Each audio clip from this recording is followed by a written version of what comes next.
resolution to find a place to live. There we go. Absolutely. Dr. Football, my friend. Can't wait to catch up with you. Hey, you know what, too? How's the progress going on 30 years as a draftnik, man? It's doing really well, and I sent a bunch of edits to the editor for St. Martin's Press, and I'm waiting back for some word.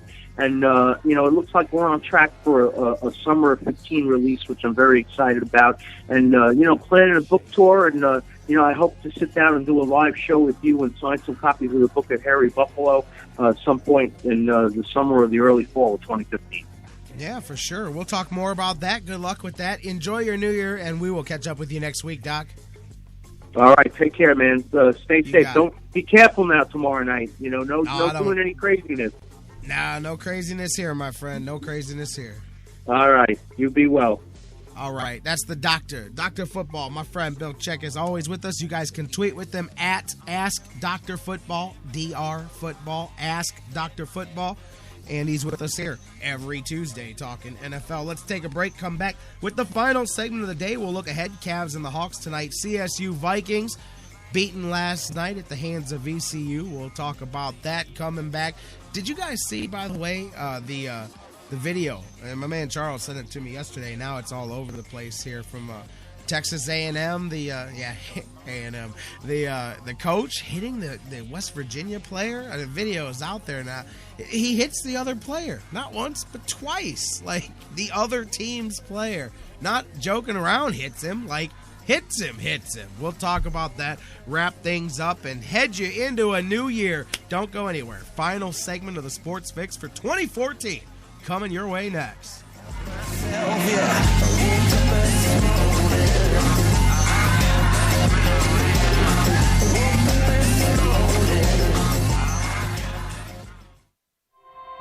There's something kind of about a kid that's never played baseball.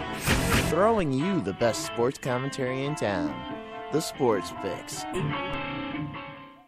Guys, want to take just a second as we head into this break and remind you about the official business printing source of the Sports Fix, our friends at Signs and Ship. Signs and Ship, I'm telling you, Chris and Pam, they've taken care of me since day one, and they can do the same for you. Whether you're a small business that's already been established and you're looking to grow to that next level and expand your business, or perhaps you've got an idea that you just know is going to be a great business and you need to figure out how to brand it and how to promote it and put it out there, Signs and Ship is the place for you. If you need a logo, they can create one for you. They have a fantastic graphic designer. Business cards, signs, banners, yard signs, mobile advertising, anything you can think of that you need to promote your business, they've got it at Signs and Ship. The best thing about them, too, is each of their locations, whether it's the home base here in Elyria, Ohio that I work with, or their spots in Virginia, Florida, and Pennsylvania, it's all local sourced. Very important to me because we all understand that small business is the lifeblood of the community. So check them out, signsandship.com, or call Chris and Pam today, 440-323-6060, the home office in Elyria, Ohio. Signs and Ship, quality printing at affordable prices. It's an addiction. The Sports Fix. We'll be right back. Fantasy sports lovers, you put so much time, hard work, and effort into playing week to week that it quickly stops being a fantasy and starts getting real. Real time spent making real decisions, creating real victory. I'm the greatest man in the world! And when the smoke clears, you want to show off those victories with a real prize. I mean, a really real prize. Yeah.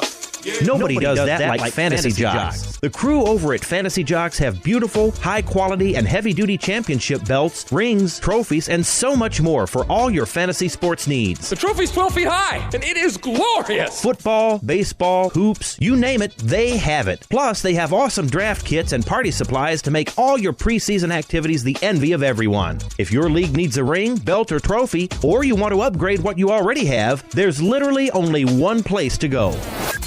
If you're going to be a fantasy jock, do it right. It's mine, the most magnificent belt ever created, and it's mine. With America's fantasy sports superstore, fantasyjocks.com. No football? No problem at Harry Buffalo North Olmsted. The excitement never stops. Every day of the week brings a different set of food and amazing drink specials. And now,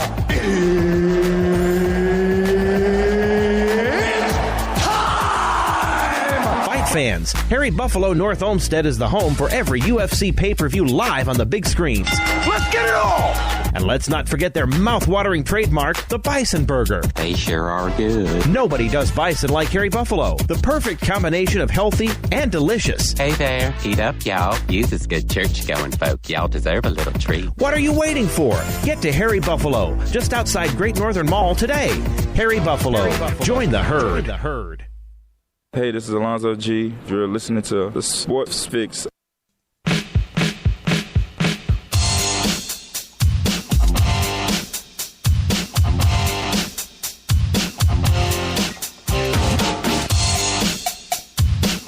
I dig it. I can dig it. Welcome back to the Sports Fix. Final segment of 2014 coming your way. Man, I'm telling you, I remember cracking the mic for the first segment of this doggone year, and now we're wrapping it up, man. Wow, it has flown by. Welcome back. J-Rock with you here as we continue on across the Sports Fix Radio Network. You know, I heard the spot during the break there. Might as well start off talking a little bit of congratulations. Talk fantasy football. First off, want to thank fantasyjocks.com for working with us this season and providing all of the prizes for our fantasy football online radio league here this season. It started with, 14 of us here in this year's fantasy football season. It was a fun time, and it was a heck of a season, and we had a couple of championships decided the other day. We had should I start at the top or start at the bottom? Well, at the bottom, the Horse's Ass Trophy, and I'm not even joking, that's the name of the trophy, for finishing in last place. It was funny because at the bottom of the bracket was that title, and it was the person that lost their way through the playoff bracket all the way through. My man Bill Graham ended up finishing in dead last place. His team, the Cleveland Superstars, took home the Fantasy Jocks Horse's Ass last place trophy. I'm going to present that to him this weekend. The middle prize I came away with, I'm holding it right now in my hands, the Fantasy Football Championship ring. That's right, man. I feel like, what's his name in Any Given Sunday? Al Pacino. I got my ring on my finger now. I just want to walk around with this giant thing on my finger and have people go, hey, what's that? Oh, I played fantasy football. I didn't win the whole thing. I won the consolation bracket, but you know what? I don't care. Tell you what, this thing's a rock, man. If you were to hit somebody with this thing on your hand, you'd remove some teeth for sure. Anyways, I was able to defeat Mike Brandenberry, who joins us every week talking Tribe from didthetribewinlastnight.com. I took care of him in the consolation bracket championship. Pretty cool. I've got this ring as part of my desk here now. Pretty cool little thing, man. And then, of course, the big one, the coup de grace, the white and gold Fantasy Jocks Championship title belt. This thing is fantastic and beautiful, and Mike Majeski outlasted Vashawn McLaughlin. And you hear me talk about Vashawn a lot in the chat room. Those two met in the finals for the championship belt, and it was a great final matchup. Vashawn was looking like he was going to win. He had points piled up early and had a lot of projected points, and Mike was far behind between the second and third quarter of that thing. Man, Mike made a comeback and was able to hold off Vashawn at the end. It was a great game, and Mike Majeski follows Dean Samples last year as the second consecutive year somebody wins the championship belt. And I warned Mike yesterday. I said, I'm going to bring you the belt this weekend. I said, let me just warn you that the guy that won last year won 3 games this season. He finished dead last in the actual regular season. So that belt may just be the curse of death. But congratulations to everybody that played. It was a lot of fun this year. Of course, we do the league free of charge every year and love being able to have great people that work with us and create some great prizes for you guys. This year, Fantasy Jocks went above and beyond in providing the prizes. And again, looking forward already to next season and us doing it again. That's now what? Let's see, year 5. That was the 5th Sports Fix Fantasy Football Challenge here, the 5th anniversary in the books. Congrats to Mike Majeski for winning the whole thing. All right, guys, let's get back into it here, man. Couple of things. as we get ready to head into the weekend. Charles, of course. Actually, usually that's Charles just asked me in the chat room if he's in for next season. Usually that's the way it goes, is I'll follow through with the people that were in the year before, and I'll always give them first dibs at retaining their spot, and then I'll clear out a few, and whichever's spots remain open, then I'll open those back up, and we'll bring some new blood in for next season or whatever. But absolutely, because that's helped build a better league each year as we've rotated people in and out, but kept some of the more solid ones in place. Absolutely. And we'll give you guys more information. Hey, man, the season's just ending. We'll get into it next year. Speaking of ending, real quick, I hadn't even updated it throughout the game because I didn't realize they were playing until about 15 minutes ago. And then I started watching it on mute in the small screen here as I'm talking to you guys. OSU Buckeyes found themselves trailing big in the first half against Iowa. Had an afternoon game here today, and OSU, with it looks like 6 minutes and 20 seconds or so to go in this one, has closed the deficit. They now trail unranked Iowa 59-52. However, closing the gap and getting themselves back in the game are the Buckeyes here with about 6 minutes to go in that one. So I don't know if we will be on the air to update you as that one goes on. But, yeah, of course, hoops. No, the football team, 3 days before they play Alabama, decided to go play Iowa, and they're trailing 59-52, Charles. Of course the basketball team, my friend. I'm having some fun over there. I'm having some fun. This is the end of the year, man. I'm allowed to, man. This is it's like jailbreak time here. You're like, man, all right, man. We got this one. It took a long time to get here. It was a tough year, and we did it, and here we sit. And now you get to look back and kind of go, cool, man. We accomplished a lot, and we've got a hell of a lot more to accomplish heading forward. Could be wrestling. Okay, you're just grasping for straws now, Charles. You're grasping at this point. Anyways, let's get talking hoops, by the way. Cavaliers tonight, as we mentioned at the beginning of the show. Cavaliers taking on the Atlanta Hawks down in Atlanta. Phillips Arena will be the site. 7:30 tip-off. Hawks coming into this one 22-8. Very protective at home. 13-3. Cavs, of course, 18-12.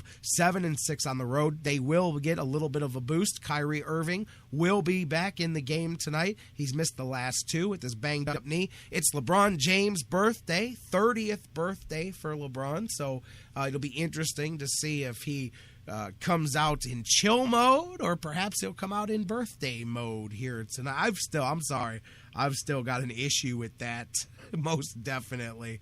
That's acceptable, man. But look, man, people are just look. In all reality, there's no other way to finish that thought without saying people are worried, rightfully so, that the man will leave again. And for everybody that says, oh, Cleveland, the only town that would not be happy and just enjoy it, you know what? If decision part 1 hadn't happened, I would agree with you 100%. I was just telling somebody this last night. I'm like, now if this was a clean slate scenario and it's like, people are just jumping on this guy because things aren't going well early, then that's just bad media and bad fans, and you don't even pay attention to that. But for people that go, oh, leave that man alone, man, he came in. Well, if things hadn't happened the way they did the first time, then people wouldn't be so quick to doubt him the second time. So let's not act that anybody's doubting is not rightfully placed. I mean, keep it real, guys. Again, I blame the media for a lot, and I understand that.